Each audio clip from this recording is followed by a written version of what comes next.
Hello and welcome. I'm Pip Tomson and you are watching W News, broadcasting live from the El Arabiya headquarters. These are our top stories. A hammer blow. Syria's opposition groups say they've taken control of the city after advancing across northern Syria. Appealing to the new administration, Trump's team meet Zelensky's representatives in Washington as they hope for continued military aid. And a hunt for a new Prime Minister begins. French President Emmanuel Macron prepares to address the nation after Michel Barnier resigns.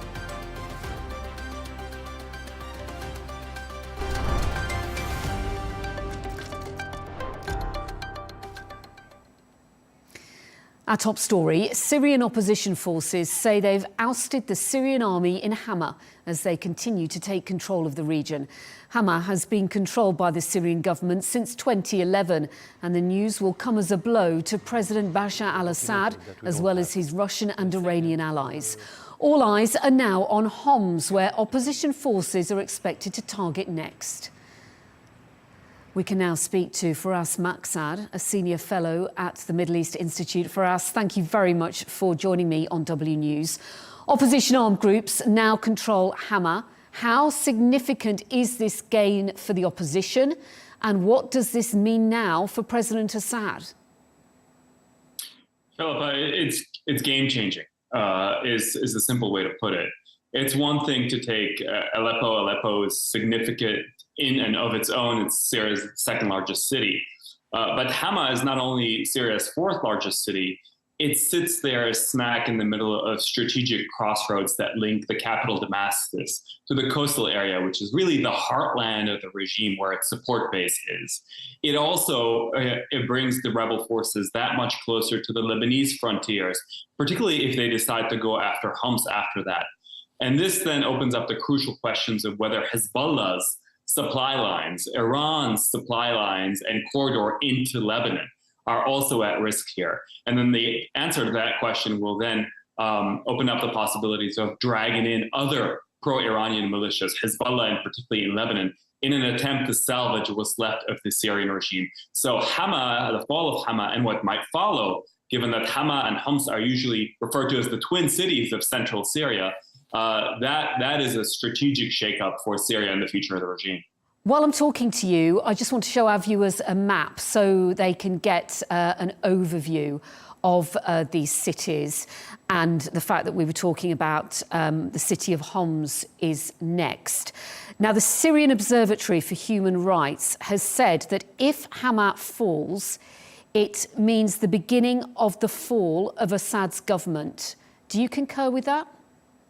I don't. And I really think that we need not jump into conclusions. Yes, this has been warp speed of a campaign on behalf of the rebels. We saw in less than 8 days them being able now to take two major cities in Syria. And so there is the risk of a domino effect for the Assad regime and the allied forces of Russia and Iran. And yes, the coalition that has kept Assad in place since the uprising in 2011 is coming apart because the pro-Iranian militias are consumed and weakened by the confrontation with Israel, particularly Hezbollah in Lebanon and its ability to provide the ground forces for the Assad regime.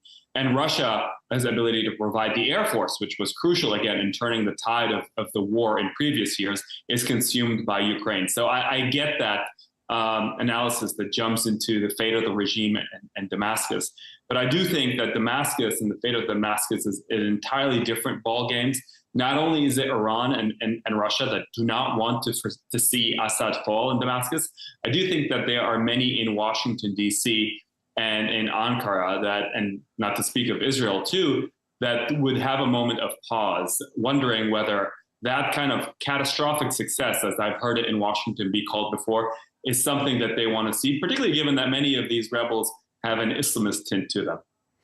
The UN Secretary General has been speaking in the last few hours, and he's been calling for a return to a UN-facilitated political process to end the bloodshed. And he says all those with influence must play their part for the long-suffering people of Syria. Who exactly is he referring to there? he's referring to the various regional and international actors that I just listed off. Clearly, there's the Astana process in which Russia looms large, but also Iran and Turkey are engaged. The U.S. has been a silent player in the past couple of years. However, given that they currently have troops on the ground in northeastern Syria, the U.S. is also very directly involved. And so really, those are the regional players that will craft the future of Syria and that have been active on the Syrian chessboard, so to speak, in the region. And I do think that where we go next from here, irrespective of the fate of Homs, and I suspect that Homs very much might follow Hama and fall to the rebels, but that the future of the regime in Damascus will be determined by events on the ground, but also the interaction between these regional players. We'll find a much weakened regime and a new regional arrangement for Syria as a result of what's unfolding on the ground. Do you expect to see Russia and Iran commit more resources to help defend Assad's government in the next few days? I think that they're going to want to, but there will be some serious. There'll be some serious constraints. That's exactly it. And we saw today a clear message from the leader of these rebel forces, Julani, to the Iraqi prime minister, asking Iraq and the pro-Iranian militias in Iraq to stay out of this battlefield in Syria. And then Muqtada Sadr, an important Shia leader in Iraq, they also emphasizing that Iraq need not to get involved. As long as the fate of the Assad regime and Damascus itself is not at play, my sense is that the rebel forces will successfully take Homs after Hama and be able to hold this new territory and then negotiate from a much improved position of strength. But if in fact they do attempt to go all the way to Damascus, I think that Iran and Russia will be hard-pressed then to actually try to salvage the regime. And we might see Iraqi rebels come into play here in Syria. And also then, what about the suffering of civilians? I mean, so many hundreds of thousands of people have died already in this civil war. Millions of IDPs, internally displaced Syrians, millions pushed out into neighboring countries, Turkey, Lebanon, Jordan, and otherwise. And the irony of all this is that many Syrians feel that they have to choose between two bad options, lesser evils, so to speak. Not everybody is a fan of the rebels, particularly given the Islamist tint and the past affiliation with Al-Qaeda. Now, Jabhat al-Nusra has since very clearly, Jabhat al-Nusra and Hayat Tahrir al-Sham, HTC, have broken with Al-Qaeda, but that still makes a lot of Syrians uncomfortable, and clearly a secular authoritarian regime that's used weapons of mass destruction against its own people. So I'm afraid that there's still some difficult days ahead for the Syrian people and not plenty of good choices either. Your analysis is so interesting. Thank you, Firas Maksad, Senior Fellow at the Middle East Institute. My pleasure.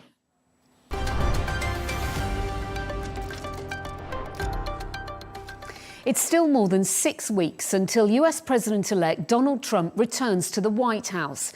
But engagement on ending the war in Ukraine is already underway. The Trump transition team has held high-level talks with Ukrainian officials, with the incoming president aiming to end the conflict as quickly as possible.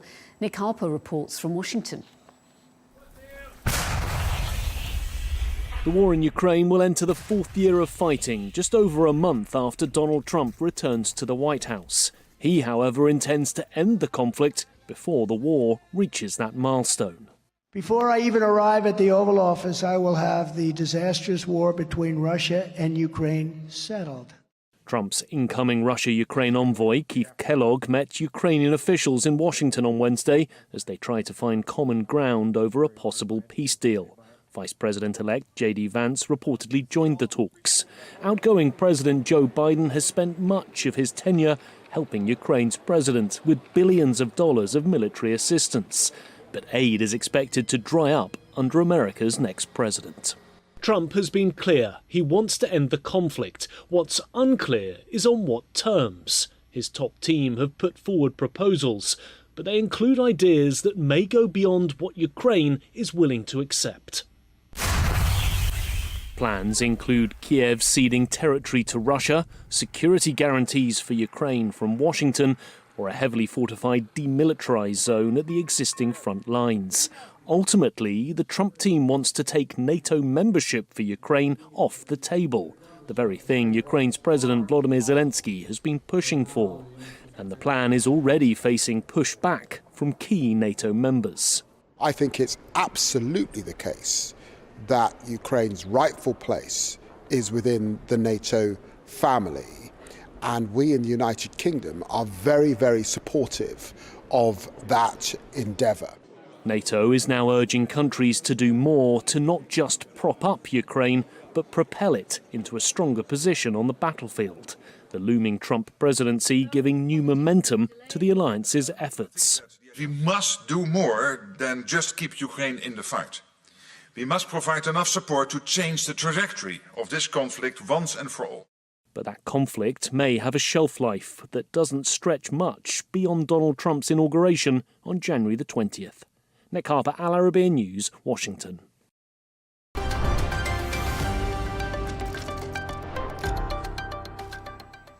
To South Korea now, and 2 days after President Yoon Suk Yeol failed to implement martial law, calls are growing for him to step down.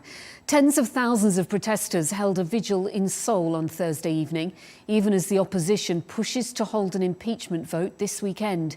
Neha Punia has the story. Calls to remove South Korea's embattled president are growing louder, as are protests against him. For the second day in a row, tens of thousands of South Koreans gathered outside Korea's parliament in Seoul, with protesters saying they will stay on until President Yoon Suk Yeol is removed from office. We cannot accept a president who's declared war on the people. That's why I'm here, in the belief that he must be punished and removed from office as soon as possible. Until the impeachment vote is passed and until the people of South Korea can live safely, I will stand here with all of the other citizens. The president has not appeared in public since Tuesday, when he declared martial law, only to roll it back 6 hours later after Parliament rejected the move.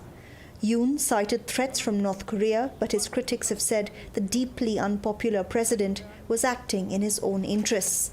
On Thursday, Yoon's defense minister resigned, with his deputy blaming him for advising the president to impose martial law, and also for ordering the deployment of troops to Parliament on Tuesday night. As a vice minister, I'm not in a position to order this. The defense minister ordered the deployment of troops to Parliament the night martial law was declared. The opposition wants to hold a vote to impeach Yoon as early as this Saturday. Some lawmakers are not moving away from Parliament. They say to ensure another martial law decree is not brought in. The president's People Power Party says it will oppose this weekend's impeachment vote. But if only 8 members of his party vote against him, the opposition will have enough numbers to push the impeachment through with a 2/3 majority. It was a moment of military treason that we thought was a thing of the past. He has committed an unforgivable sin by trying to bring back martial law. Authorities are also investigating the president for insurrection, an offence that is not covered under presidential immunity and carries a death sentence. Yoon came to office with the slimmest margin in Korean history, and his approval ratings were already at a record low even before martial law was declared. If he resigns or is impeached, fresh elections will have to be held within 60 days. Neha Punia, Al Arabiya News.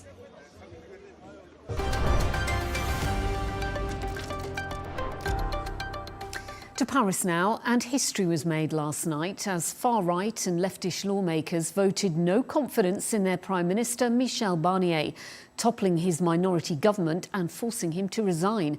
French President Emmanuel Macron must now appoint a new leader, with local media citing François Bayrou, a close ally of Macron, as a possible successor. Macron will address the nation this evening. I'm now joined by David Chazan, the Times' correspondent in Paris, to delve into this a little bit more. Great to see you, David. President Macron due to address the nation then in the next few hours, a nation which must be reeling from recent events. What do you expect the president to say? Well, the big question really is, will Mr. Macron announce the name of a new prime minister? The opposition are stepping up the pressure on Macron himself to resign, but he's ruled that out. So although some opposition leaders are saying that's what they think he might do, it seems highly unlikely. The question is, has he been able to find somebody, a candidate, probably from the centre-right or the centre-left, who is consensual enough to avoid being toppled in another parliamentary motion of no confidence the way Michel Barnier was? And that's quite a difficult job. You mentioned his long-standing ally, François Bayrou. Other names in the frame are Michel Barnier's defence minister, Sébastien Lecornu, and possibly a Republican conservative called François Barouin. But who knows? Mr. Macron has a tendency to play his cards very close to the chest when it comes to these things. So one thing is sure, the nation will be watching tonight when he makes this televised address. And I think he'll also try to reassure people that the crisis may not be as bad as some people fear. How long, though, David, could this political instability last? I mean, it's not going to be resolved overnight, is it? And one poll is suggesting that 2/3 of French people want President Macron to resign, although you say he's vehemently against doing that. He is, absolutely. I don't expect that he's going to heed those opinion polls and step down. I mean, the root of the current political instability really goes back to this summer when Mr. Macron called snap parliamentary elections. He had no obligation to do that. He was hoping that after French people voted overwhelmingly for the far right, led by Marine Le Pen, in European elections, they would change their minds and come back to support the centre. It didn't happen. So the parliamentary elections produced a legislature that's split between three roughly even blocs, none of which holds an overall majority. So it's now extremely difficult to pass legislation, and Mr. Macron's been a lame duck president ever since then. At the same time, the immediate trigger for the vote of no confidence in the outgoing government was its attempt to pass a belt-tightening budget, which it said was needed because of France's colossal debt and deficit, without giving MPs a vote. So the far right and the left banded together and voted down the government. Now, those problems of France's debt and deficit are not going to go away. The budget they wanted to put through is now defunct. And so France remains in the throes of both a political and an economic crisis. And looking at this more widely, what impact will France's meltdown, as some might call it, have on the EU? I mean, the timing isn't great. Germany facing elections. It's happened weeks before Trump re-enters the White House as well.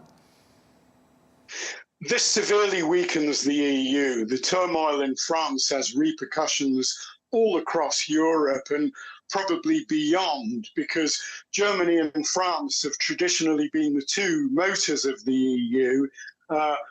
Donald Trump returns to the White House just a few weeks from now with a protectionist trade agenda and views on issues like Ukraine and the Middle East that are likely to conflict very sharply with European views.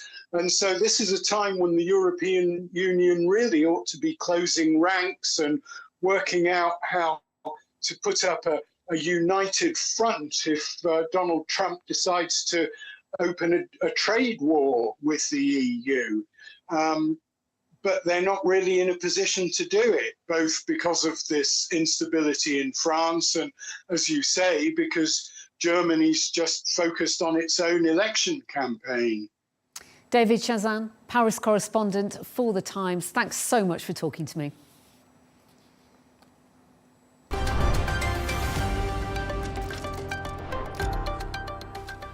I want to take you through some other stories now making the headlines today. Crew on board a cargo ship have been rescued in the Red Sea after sending out a distress signal. Around 20 of the MV Isostar crew were taken to the nearest port of Djibouti after reporting flooding in the engine room. Human rights organisation Amnesty International has accused Israel of committing genocide against the Palestinian people during its war against Hamas in Gaza. The group say Israel's deadly attacks and preventing the delivery of food, medicine and aid could not be justified by the Hamas attack on October the 7th last year. A mystery illness has killed around 143 people in the southwestern region of the Democratic Republic of Congo. It's believed to have flu-like symptoms that include a fever, headache, cough and anemia. Congo is still suffering with the Mpox outbreak, with over 47,000 suspected cases and 1,000 suspected fatalities reported. Police in New York continue to search for a gunman who shot and killed top health insurance executive Pip Tomson outside a Manhattan hotel. Facial recognition from a nearby Starbucks branch is being used to track the killer. The image was taken moments before the murder. Investigators say the words deny, defend and depose were written in marker pen on the shell casings found at the scene.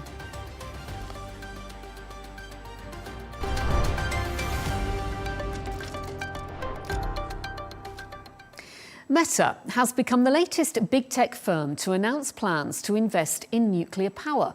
The social media giant says it expects nuclear power to play a pivotal role in the transition to a cleaner and more reliable electric grid. Ira Spitzer reports.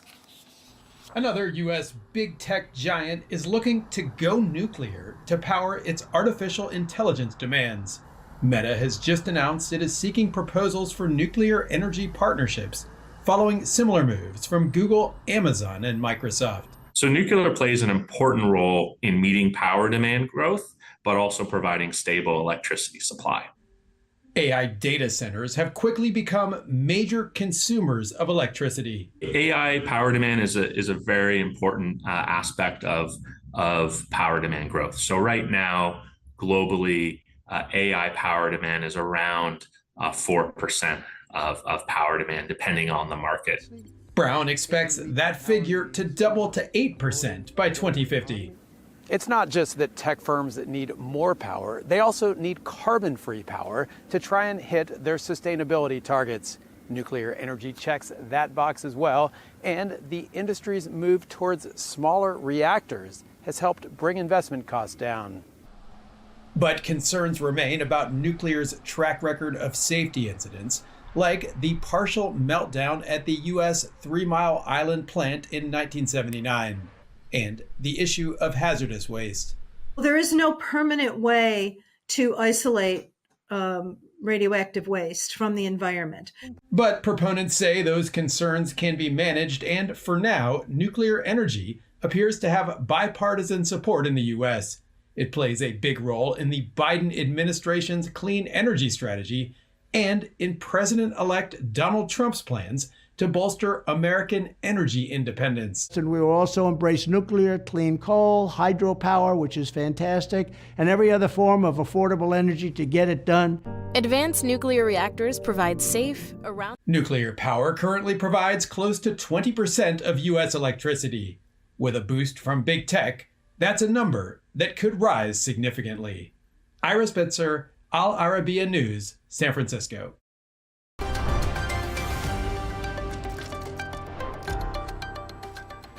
Taking a look at some of the top business news now, and the price of Bitcoin has hit a record high, topping the $100,000 mark for the first time. It's believed the value increase is down to the imminent arrival of President-elect Donald Trump, who has pledged to include crypto-friendly policies within his administration. Car maker Honda will recall more than 200,000 SUVs in the United States because of a fuel leak problem.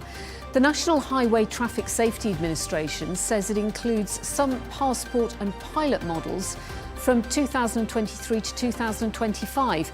The auto safety regulator adds that dealers will inspect the cars and repair the fuel filler neck tube and pipe for free. Bringing you a bit of sports news, and Olympic dressage champion Charlotte Dujardin has been suspended for a year after a video showed her excessively whipping a horse.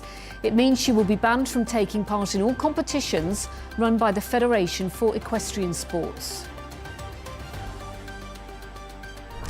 And the Milwaukee Bucks' 7-game winning streak has ended after they lost to the Atlanta Hawks last night, 104-119 at home.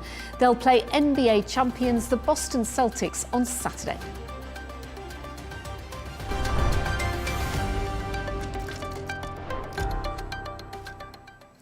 Brics nations have rebuked Donald Trump's threat to slap 100% tariffs on imported goods if the alliance of developing countries moves away from the US dollar in global trade. It's something they've been discussing in recent years. The original members of the Brics bloc are Brazil, Russia, India, China and South Africa. But last year, the invitation to join was extended to Saudi Arabia, among others. Tony Waterman has more on what the threat could mean for the Middle East.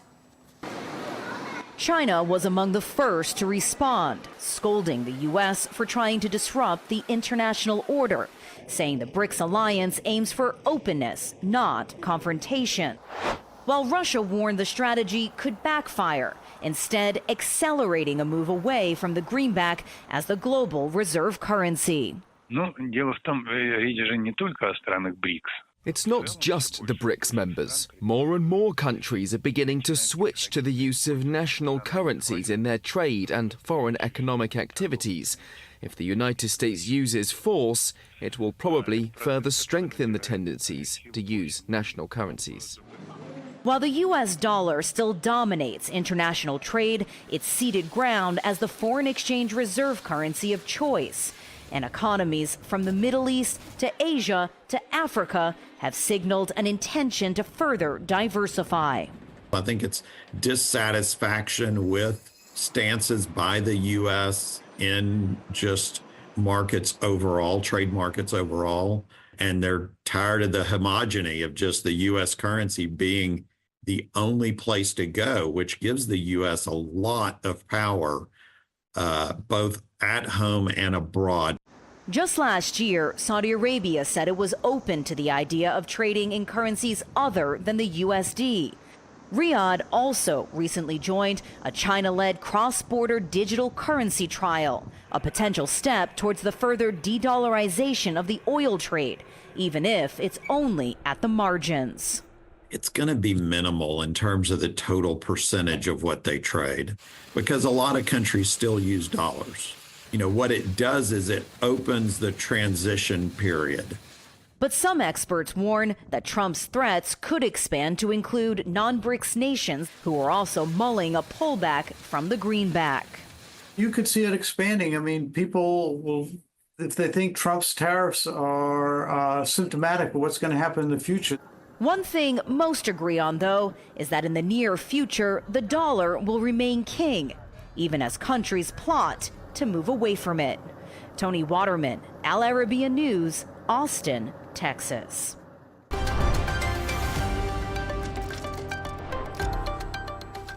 Let's bring you a reminder of our top stories. A Hama blow. Syria's opposition groups say they've taken control of the city after advancing across northern Syria.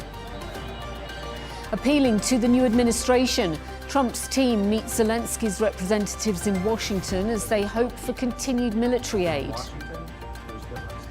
And the hunt for a new Prime Minister begins. French President Emmanuel Macron prepares to address the nation after Michel Barnier resigns. And that's just about it from all of us here on WNews. Thank you for joining us. Riz Khan is coming up next, and don't miss Tom Burgess-Watson with GNT as well. From all of us here, a very good night.